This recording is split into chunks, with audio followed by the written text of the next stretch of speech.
Hello guys, welcome. मैं विकास। तो आज जो मेरी वीडियो है वो है कॉस्ट पुश इन्फ्लेशन के ऊपर।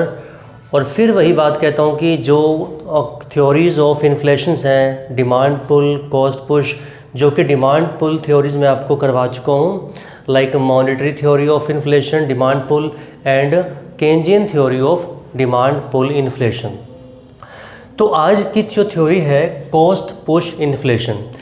देखिए, इन्फ्लेशन जब किसी भी कंट्री में सामान्य कीमत स्तर लगातार बढ़ रहा होता है तो हुआ क्या था कि जैसे 18वीं शताब्दी और 19वीं शताब्दी में जो हमारे इकोनॉमिस्ट थे वो कॉस्ट पुश इन्फ्लेशन की ओर भी ज़्यादा ध्यान देते थे कि महंगाई के होने की वजह क्या है कि लागतों का बढ़ना, लागतों के बढ़ने की वजह से कीमतें बढ़ती हैं।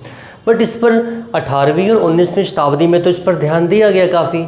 बट जैसे ही 20वीं शताब्दी में लाइक 1929 वर्ल्ड डिप्रेशन और उसके बाद केन्ज की जो बुक आई थी the general theory of employment, interest and money, तो इस दौरान क्या हुआ कि महंगाई होने की मुख्य वजह पर किसका ज़्यादा रीज़न ढूंढा गया? Demand pull. कि जैसे जैसे मनी फ्लो बढ़ता है कि डिमांड के बढ़ने से, परचेजिंग पावर बढ़ने से तो इन्फ्लेशन बढ़ती है। तो इस वजह से फिर वो कॉस्ट पुश की जो बातें थी जो 18वीं और 19वीं शताब्दी की बताई गई थी उसको पीछे कर दिया गया। तो ज़्यादा एम्फेसिस किस पे किया गया? Demand pull. तो 1929 I have told earlier and second world war, उसके दौरान एंड केन्स के दौरान की जो बातों में किस पर जोर दिया गया? Demand pull inflation. तो उसके बाद क्या हुआ कि 1959 में economist William Tharp and Richard Quadrant, William Tharp and देखिए 1959 William Tharp and Richard Quadrant, तो इन्होंने क्या कहा कि एक्चुअली महंगाई के होने की मुख्य वजह लागतों का बढ़ना होता है और लागतों के बढ़ने से कीमतें बढ़ती हैं। तो इस वजह से इन्होंने कॉस्ट पुश इन्फ्लेशन पर ज़्यादा महत्व दिया गया। तो इनके अकॉर्डिंग जो किसी भी प्रोडक्शन की जो कॉस्ट होती है, या कॉस्ट पुश का मतलब होता है कि पूर्ति पक्ष की ओर ध्यान होता है। जो डिमांड पुल में क्या होता है? डिमांड साइड की ओर ध्यान होता है, डिमांड के बढ़ने से महंगाई बढ़ती है। इसमें क्या होता है कि इकोनॉमी के अंदर कुछ ऐसी बातें होती हैं कि लागतों की वजह से सप्लाई पर इफ़ेक्ट पड़ता है, उसकी वजह से प्राइसेस बढ़ती हैं। तो इन्होंने क्या कहा कि जो इकोनॉमी के अंदर प्राइसेस बढ़ती हैं उसमें मेन 3 वजह होती हैं जो सप्लाई साइड को इफ़ेक्ट करती हैं जिससे कि इन्फ्लेशन होती है। तो देखिए इन्होंने 3 बातें क्या कही। सबसे जो नंबर 1 पे है मजदूरी में वृद्धि, कि इकोनॉमी के अंदर जो मजदूरी है, जो वेजेस रेट है वो बढ़ जाते हैं। नंबर 2 पे ये कहा गया नियत कीमत नीति, mark up pricing, and the last one लाभ में वृद्धि, जिसको कहते हैं profit push increment. So cost push inflation की वजह इन तीनों का होना है। जैसे सबसे फर्स्ट पे देखिए, जब किसी भी देश की अर्थव्यवस्था में मजदूरी की दरें बढ़ती हैं तो उसका असर किस पर पड़ता है? उत्पादन की लागत पर। उत्पादन की लागत के बढ़ने से फिर कीमतें बढ़ती हैं इकोनॉमी के अंदर। देखिए इसको हम ये भी कह सकते हैं कि वेजेस कॉस्ट प्राइस स्पाइरल। जैसे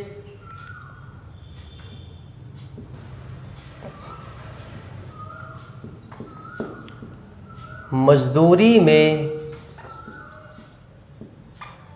वृद्धि होने से इसका जो असर होता है लागतों में हो जाती है वृद्धि।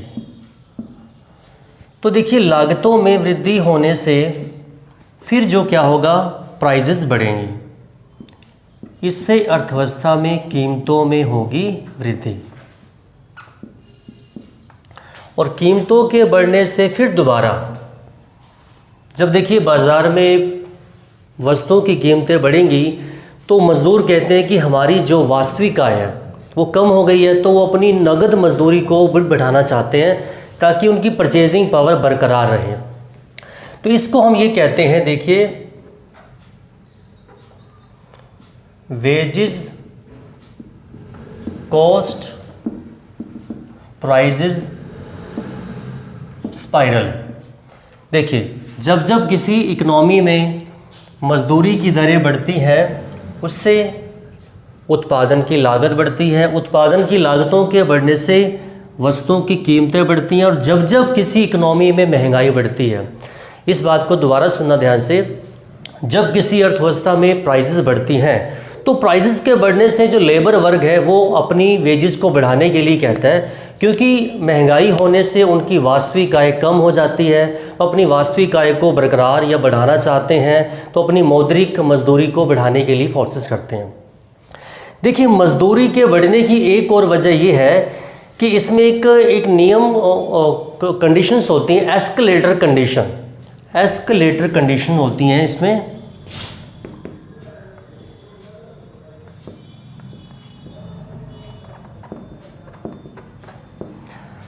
जब कोई मज़दूर नौकरी करता है किसी फर्म के अंदर तो ये एक पहले कंडीशन होती है जिसका नाम होता है एस्केलेटर कंडीशन। इस कंडीशन के तहत जब भी अर्थव्यवस्था में निर्वाह व्यय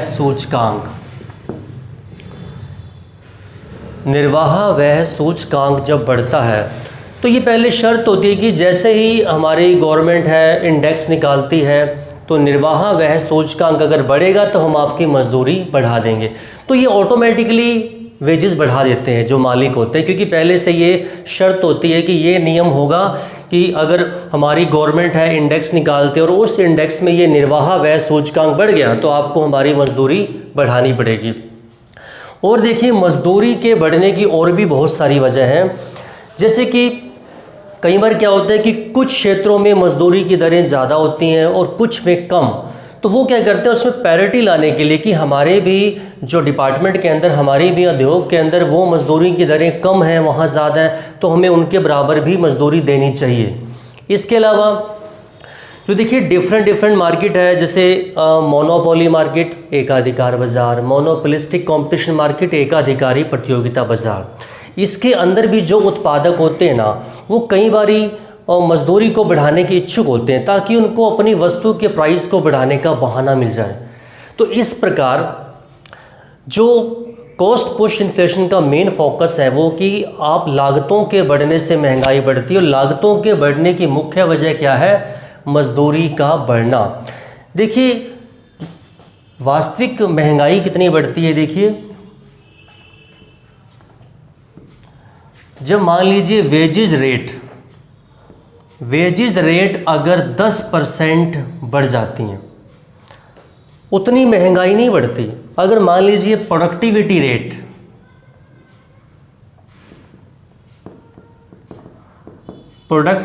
रेट बढ़ती है 6%, तो जो इन्फ्लेशन है वो 4% ही बढ़ती है। तो इसलिए अगर मान लो कोई मालिक अपने मजदूर की मजदूरी बढ़ाता है और वो मजदूरी ज़्यादा लेकर काम भी ज़्यादा करके दे रहा है, इसका मतलब प्रोडक्शन आ रहा है मार्केट में, तो इतनी महंगाई नहीं होती। बट हाँ, अगर वो वेजेस रेट बहुत ज़्यादा होती हैं, प्रोडक्टिविटी रेट उनकी कुछ है नहीं, तो वो इन्फ्लेशन ज़्यादा डेंजरस होती है। तो इस प्रकार से कॉस्ट पुश इन्फ्लेशन का जो पहला टॉपिक है कि जब जब किसी इकनॉमी के अंदर वेजेस रेट बढ़ती हैं, मजदूरी की दरों के बढ़ने से उत्पादन की लागतें बढ़ती हैं, और उत्पादन की लागतों के बढ़ने से वस्तु की कीमत बढ़ती है, और वस्तु की कीमत के बढ़ने से फिर क्योंकि उनकी परचेजिंग पावर कम हो जाती है तो मज़दूर वर्ग और मजदूरी की डिमांड करते हैं। तो इसके अलावा एक और रीज़न भी है कि हमारे विकसित देशों में क्या होता है कि लेबर यूनियन होती है बड़ी स्ट्रॉन्ग, मज़दूर संघ यूनियन जो होती है बड़ी स्ट्रॉन्ग होती है, वो भी अपने उत्पादकों पर, मालिकों पर जोर डालते हैं कि हाँ जी हमारी सैलरी बढ़ाइए। तो इस वजह से भी उनको उनकी मजदूरी की दरों को बढ़ाना पड़ता है, राइट। तो इस प्रकार से हमारा पहला टॉपिक क्लियर होता है। कॉस्ट पुश इन्फ्लेशन की जो मेन वजह है मजदूरी का बढ़ना। अब इसके बाद हम सेकंड करते हैं नियत कीमत।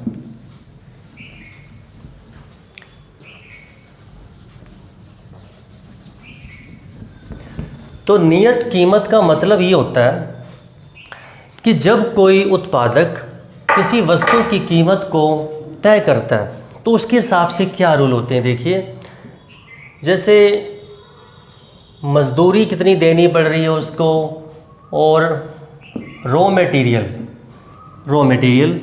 तो ये मान लीजिए 400 रुपये मजदूरी है पर यूनिट, और मान लीजिए रॉ मटेरियल 200 है।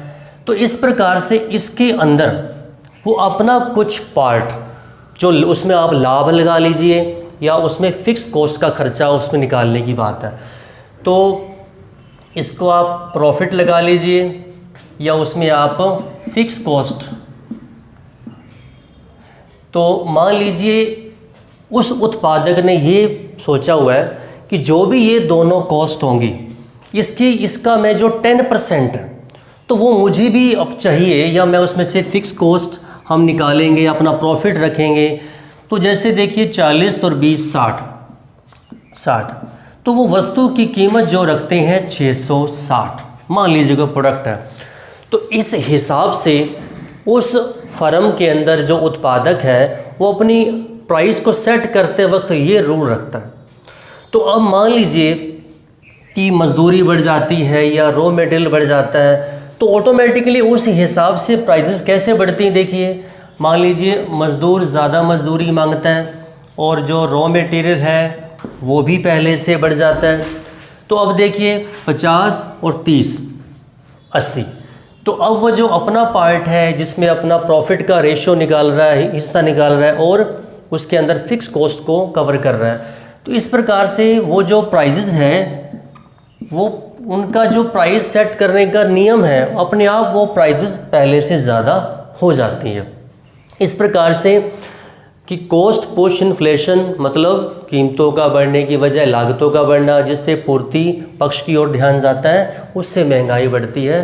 तो सेकंड पॉइंट होता है नियत कीमत नीति, इस प्रकार से भी प्राइसेस बढ़ती हैं। तो जो थर्ड है लाभ में वृद्धि। देखिए, लाभ में वृद्धि से कैसे महंगाई बढ़ती है। जैसे मैं फिर कहता हूँ ये वेजेस है, ये मान लीजिए अदर कॉस्ट है एग्जाम्पल के लिए, और ये है प्रॉफिट। मान लीजिए 400 रुपये वेजेस है और 200 रुपये अदर कॉस्ट है, लेट कर लीजिए, और वो मान लीजिए 100 रुपये पर यूनिट अपना प्रॉफिट रखता है। तो इस प्रकार से स्टार्टिंग में जो प्रोडक्ट का प्राइस हुआ वो हुआ 700। अब देखिए बड़ा इंटरेस्टिंग है कि कभी कभी महंगाई होने की वजह होती है प्रॉफिट पुश। इट मीन्स ना तो मज़दूर की मजदूरी बढ़ी ना ही अदर कॉस्ट बढ़ी, पर वो ये सोचते हैं कि हमें अभी अपना प्रॉफिट का हिस्सा पहले से ज़्यादा चाहिए। अपने प्रॉफिट के हिस्से को वो पहले से बढ़ा देते हैं। इस प्रकार से प्राइसेस बढ़ती हैं क्योंकि इसमें कोई मजदूरी नहीं बढ़ी, कोई रॉ मटेरियल की कॉस्ट नहीं बढ़ी, but the main reason is profit increase. That's why profit increase के बाद क्या हुआ कि उस प्रोडक्ट का जो प्राइस है वो पहले से बढ़ गया, राइट। तो इस प्रकार से कॉस्ट पुश इन्फ्लेशन में प्रॉफिट के बढ़ने के, तो बट एक बात आपको बता दूं कि जो प्रॉफिट के बढ़ने से इन्फ्लेशन बढ़ती है वो बहुत कम चांसेस होते हैं उसको ज़्यादा करने के, क्योंकि प्रॉफिट केवल एक ही बार बढ़ाया जाता है और वो वही सस्टेन रहता है, काफ़ी टाइम बाद दोबारा से ध्यान दिया जाता है। बट जो वेजेस रेट है, मान लीजिए कोई ऐसा सामान है जो हमारा विदेशों से आयात होता है, वो सामान आएगा एज ए रॉ मटेरियल तो हमारी फाइनल गुड्स बनेगी। तो मान लीजिए विदेशों से आयात की गई वस्तु भी महंगी आ रही है, इसका मतलब जो हमारा रॉ मटेरियल है, इनपुट है, वो भी महंगा आ रहा है, तो ऑटोमेटिकली जो आउटपुट है वो भी महंगा बनेगा। तो इस प्रकार से ज़्यादा फोकस किस पे किया गया है, वेजेस रेट के बढ़ने से और कॉस्ट। प्रॉफिट के बढ़ने के पार्ट को कम महत्व दिया गया।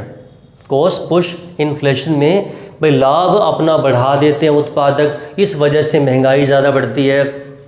अगर कोई प्रोड्यूसर आपस में कंपटीशन करते भी है ना, तो वो करते हैं सेल को बढ़ाने के लिए, लाइक एडवर्टाइजमेंट को ज़्यादा करते हैं, तो अपना प्रॉफिट के पार्ट को वो ज़्यादा नहीं होता, तो वो एक ही बार कर देते हैं, वो वही रहता है। तो अब हम इस टॉपिक को एक डायग्राम के थ्रू क्लियर करते हैं। देखिए कॉस्ट पुश इन्फ्लेशन को,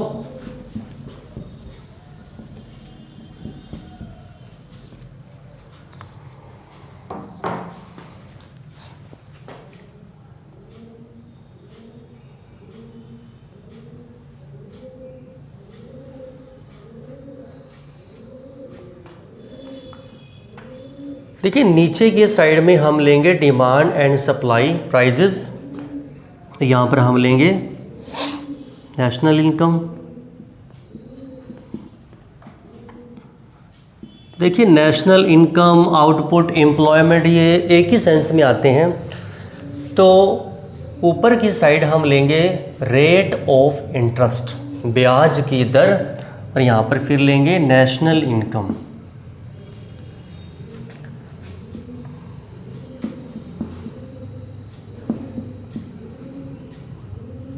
नेशनल इनकम, ओके। नाउ देखिए ये प्रोडक्ट का सप्लाई कर्व है और पूर्ति वक्र इस स्थिति के बाद हो जाता है पूर्णतः बेरोजगार। इसका मतलब ये वाली स्टेज कौन सी हुई? Full employment. तो इसको हम नाम लेते हैं YF। तो अब देखिए ये वस्तु का डिमांड वक्र इसको यहाँ पे काट रहा है।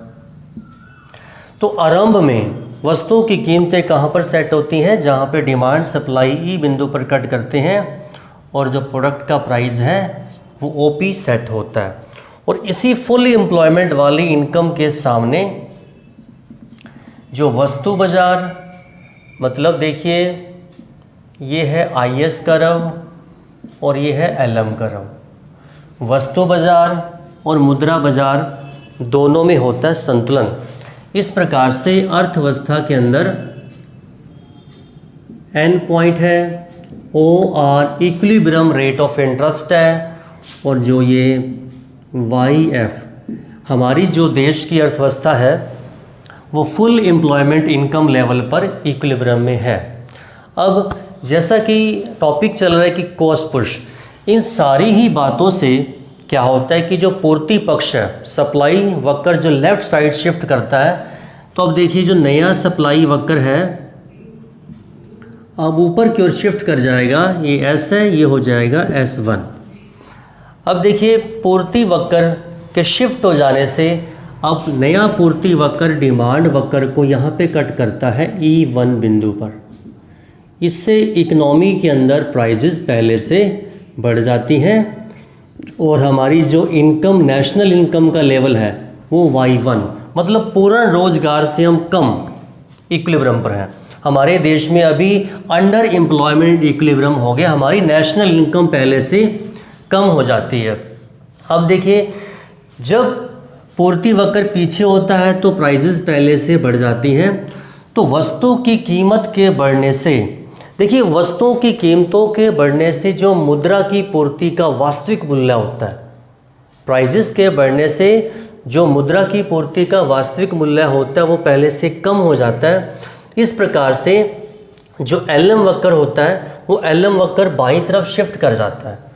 अब देखिए जो LM वक्र है ये IS वक्र है,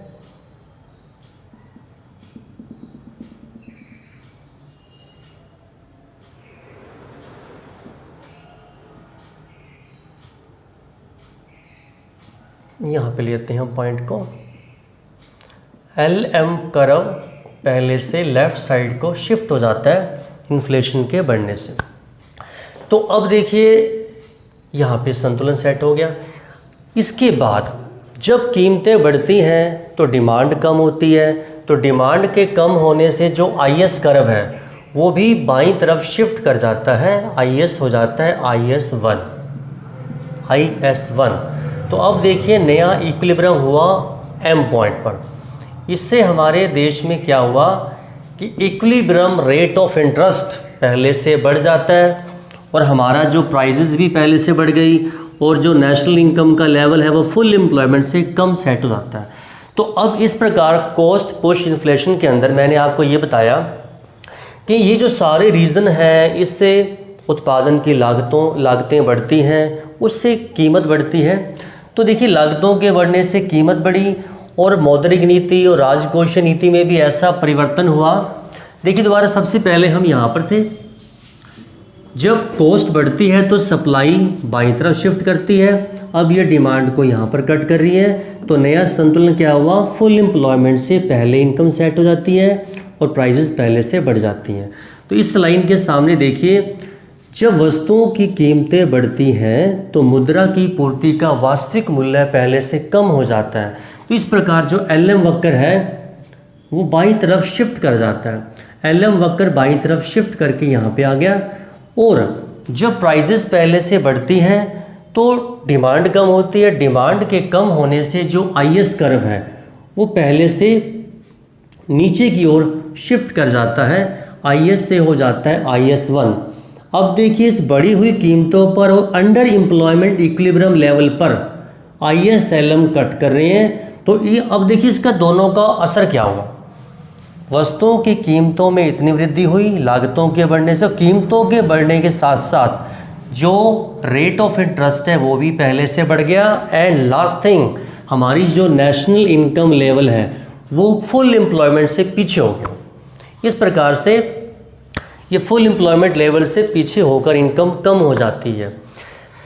देखो, हम इस टॉपिक को हम एक और डायग्राम से भी करते हैं क्लियर, क्योंकि इसमें मैंने आपको ये दिखाया कि अगर इकोनॉमी के अंदर प्राइसेस बढ़ी हैं और रेट ऑफ इंटरेस्ट भी पहले से ज़्यादा हो गया है, बट जो हमारा नेशनल इनकम इक्विलिब्रियम है वो फुल एम्प्लॉयमेंट से कम है, यहाँ पर पूर्ण रोजगार अभी नहीं हुआ in spite of having increase the price. So अब इस टॉपिक को एक डिफरेंट डायग्राम से भी दिखाया जा सकता है जिसमें हम फुल एम्प्लॉयमेंट को भी अचीव कर रहे हैं। यहाँ पर नहीं है, देखिए यहाँ पर नया बैलेंस है, यहाँ पर प्राइजेस पहले से ज़्यादा है, रेट ऑफ इंटरेस्ट भी है, बट हमारी जो इकोनॉमी के अंदर पहले यहाँ था फुल एम्प्लॉयमेंट, अब इनकम लेवल पहले से कम है। ओके, तो देखिए, सो हॉरिजॉन्टल एक्सिस पर हम लेंगे नेशनल इनकम, राइट, और यहाँ पर हम लेंगे रेट ऑफ इंटरेस्ट, ब्याज की दर। तो शुरुआत में IS कर्व जो हमारे मुद्रा बाजार के संतुलन को शो करता है और LM कर्व जो हमारे ये वस्तु बाजार का संतुलन, ये मुद्रा बाजार का, तो दोनों आपस में यहाँ पर इंटरसेक्ट कर रहे हैं और E बिंदु पर संतुलन है।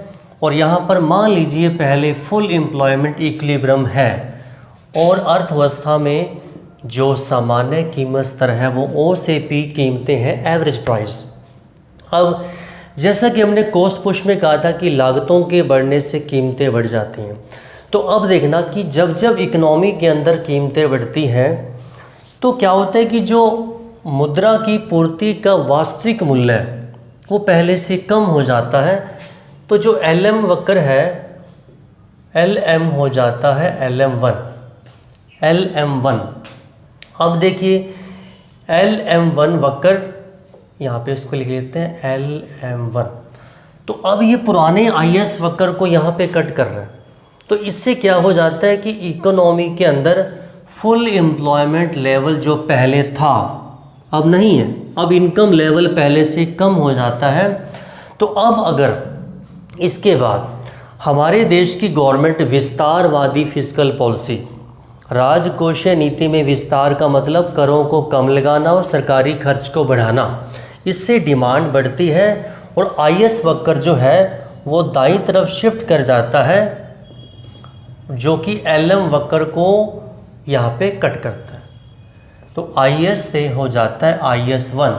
अब ये न्यू इक्विलिब्रियम देखिए, देखो पहले E पर था, ये E1 है, ये E2 है। फिर देखिए IS LM वक्र जो है IS1 LM1 दोनों आपस में E2 बिंदु पर कट कर रहे हैं इससे हमारी देश की गवर्नमेंट ने फुल एम्प्लॉयमेंट को अचीव कर लिया। बट आप इसमें सामने लेंगे, सॉरी यहाँ पर है रेट ऑफ इंटरेस्ट और यहाँ पे है रेट ऑफ इंटरेस्ट पहले से बढ़ जाता है। देखो यहाँ पे प्राइजेस को नहीं दिखाया गया, यहाँ पे कीमतों को नहीं दिखाया गया, बट कीमतों का असर दिखाया गया। देखिए ISLM पहले यहाँ पर कट करते हैं, इकोनॉमी के अंदर OR रेट ऑफ इंटरेस्ट और OYF full employment national income E बिंदु पर बैलेंस होता है। अब तो जब कॉस्ट के बढ़ने से पूर्ति बाईं तरफ शिफ्ट करती है, इससे बाज़ार में कीमतें बढ़ती हैं, तो कीमतों के बढ़ने से जो LM वक्र है, LM वक्र पहले से पीछे हो जाता है। मुद्रा की पूर्ति का वास्तविक मूल्य है, क्योंकि जब चीज़ के रेट बढ़ते हैं तो पैसे की परचेजिंग पावर कम होती है, तो मुद्रा की पूर्ति का वास्तविक मूल्य कम हो जाने से ये बाईं तरफ शिफ्ट कर जाता है। अब देखिए पुराने IS वक्र को नया LM1 वक्र यहाँ पे कट कर रहा है। तो अब देखिए हमारे देश की जो राष्ट्रीय आय है वो पहले यहाँ पे थी, अब प्राइजेस के बढ़ने से मुद्रा की पूर्ति का वास्तविक मूल्य पहले से कम हो जाता है। अब नेशनल इनकम लेवल यहाँ पर सेट होता है जो कि फुल एम्प्लॉयमेंट से पहले से कम है। अब अगर हमारे देश की गवर्नमेंट ये चाहती है कि दोबारा से फुल एम्प्लॉयमेंट लेवल अचीव करना है, तो यहाँ पर थे हम पहले, तो हमारे देश की गवर्नमेंट फिस्कल पॉलिसी को एक्सपेंशन करती है, जिससे IS वक्र ऊपर शिफ्ट हो जाता है और LM वक्र को ये यहाँ पर कट करता है E2 पॉइंट पर। सो देखिए ये फुल एम्प्लॉयमेंट लेवल को हमने अचीव कर लिया, बट इसका जो रिज़ल्ट हुआ और रेट ऑफ इंटरेस्ट पहले से ज़्यादा हो जाता है। यहाँ पर क्या हुआ था पिछले डायग्राम में, यहाँ पर हमने जो दोबारा इक्विलिब्रियम हुआ था, यहाँ पर रेट ऑफ इंटरेस्ट पहले से ज़्यादा था और प्राइजेस बढ़ गए थे। इस दोनों में यही फ़र्क है कि यहाँ पर हमने फुल एम्प्लॉयमेंट अचीव नहीं किया इन्फ्लेशन के बावजूद। यहाँ पर इन्फ्लेशन भी है, रेट ऑफ इंटरेस्ट पहले से बढ़ भी जाता है, बट यहाँ पर फुल एम्प्लॉयमेंट भी को हमने अचीव कर लिया। सो ओके गाइज़, आज के इस वीडियो में मैंने आपको बहुत डिटेल में बताया कि महंगाई होने की मुख्य वजह कि जब इकोनॉमी के अंदर लागतें बढ़ती हैं, लागतों के बढ़ने से कीमतें बढ़ती हैं, इस प्रकार से राष्ट्रीय आय का संतुलन स्तर भी इफेक्ट होता है। Okay, thank you so much.